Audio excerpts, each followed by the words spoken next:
Hello. This presentation was created by Dr. Donald Juravich, who is a professor of geriatrics at the University of North Dakota and the department chairman. This presentation will talk about medical management of dementia.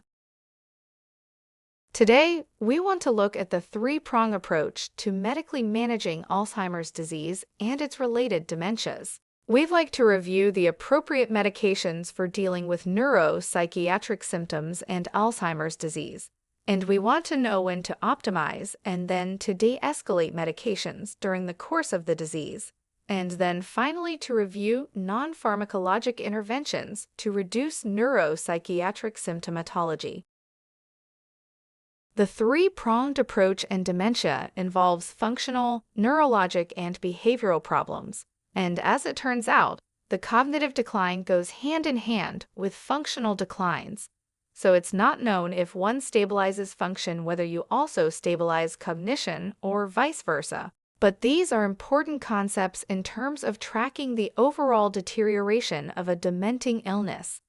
Likewise, in neurologic problems, one has to be on the lookout for acquisition of neurologic problems, such as cogwheeling that you might see in a Parkinsonian-like development of Alzheimer's disease.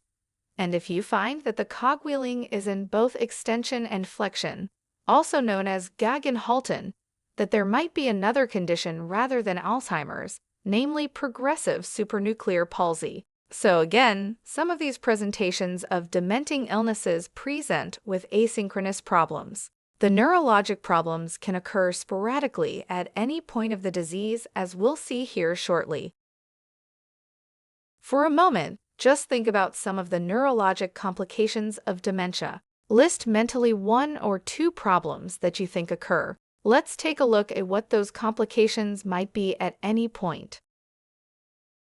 In a course of the disease, Alzheimer's patients can develop seizures either in the early, mid, or late part of the disease. As mentioned earlier, they can develop extrapyramidal symptomatology, EPS, and if they do patients with EPS, they tend to have a more rapid deterioration, and that's important to let family members know in terms of prognosticating.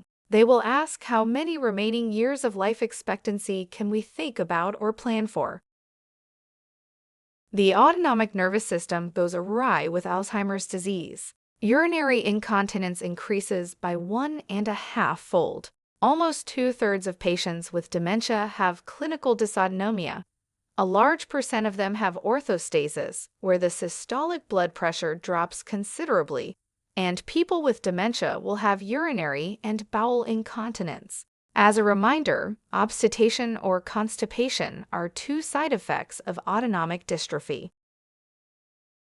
Now we'll test your knowledge with a polling question. What percentage of Alzheimer's disease patients experience clinical dysautonomia? A. 34%. B. 50%. C. 66%. Or D. 80%. The correct answer is C. 66%. Looking at pharmacologic interventions for dementia, the goal overall is to try to stabilize the possibility of reversing cognitive impairment. That is an important concept, and simultaneously we want to prevent a functional decline. Oftentimes, we're called upon to treat or reduce the symptoms of behavioral problems that occur during the course of the dementing illness. Treatment of neuropsychiatric problems and dementia include addressing depression, anxiety, agitation, delusions, and most difficult to treat is disinhibition, particularly sexual disinhibition. Some investigators are thinking in terms of symptom clusters during Alzheimer's disease, and that rather than just treating one particular symptomatology, there might be a triad or a dyad of symptoms that need to be addressed concomitantly. What about the antidepressants? Most of the studies show that there can be clinically significant improvement by treating depression with dementia, and that there is a possibility of symptom remission by doing so. Though the depression studies and dementia show mixed results, they're tilted in favor of SSRI use as opposed to other classes of antidepressants. And some of the unanswered questions are related to withdrawing antidepressants in the later stages of dementia. What about the randomized controlled trials? Let's take a look at a few.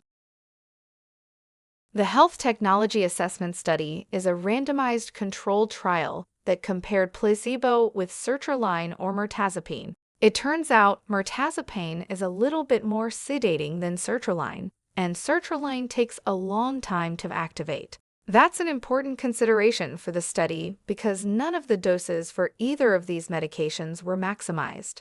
The overall study showed a slight improvement with the antidepressants, but not statistically significant, and an important point from the study was that there were more side effects with the SSRIs than with the placebo. Remembering that SSRIs can cause hyponatremia as well as QT prolongation in addition to other gastrointestinal side effects. The citalopram study showed some effect. There were 3 scales of rating that include the Neuropsychiatric Inventory Scale, which is a very popular research tool that also can be used clinically. This study found that citalopram reduced delusions, anxiety, and irritability significantly with a reduction in the odds ratio, but had less of an impact on depression and dysphoria. The question of withdrawing antidepressants is a mixed bag. In this study, they showed that the continuation group of the antidepressants had lower neuropsychological inventory scores than the withdrawal group, but depending upon the scale that was used, one found a difference and the other one did not. Antipsychotics have an enormous downside in terms of side effects, including death due to stroke and heart attack. Some of the studies show that there is an overall reduction in agitated behavior with the use of risperidone and increasing doses. You can see on the chart that the 2 milligrams over a 12-week period reduced neuropsychiatric scores, but not by large amounts. So it's only a 2-point difference, which causes many to wonder whether that's really worth the risk of the medication for such little gain in neuropsychiatric changes. This brings us to our next question. Do acetylcholine inhibitors impact Alzheimer's behavior? There are 14 randomized controlled trials, and of these only 4 reported global improvements in behavior. This was for people with moderate dementia rather than severe, and there was no impact of acetylcholinesterase inhibitors on depressive symptoms. What about memmentine? Memmentine showed some improvement in neuropsychiatric scores, but only for moderate to severe patients and not mild demented patients.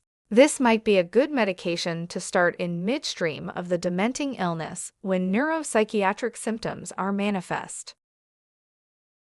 Here is an interesting study from a few years ago that showed memmentine reduces opioid-induced cognitive decline. You can see that the number of errors on a standardized test were reduced considerably, and different parts of intellectual function were improved. However, opioids do cause cognitive decline. Certain pain medications can be associated with memory loss, like Alzheimer's disease, and that is discussed with patients that are on low-dose opioids. If they take a bedtime dose, then they'll use that bit of information about dementing illness as a reference point for either de-escalating the medication or discontinuing it entirely. One of the big problems in dementia is agitation. How can we deal with it? Half the people with dementia have monthly episodes. Of these, the vast majority remain agitated over a 6-month period.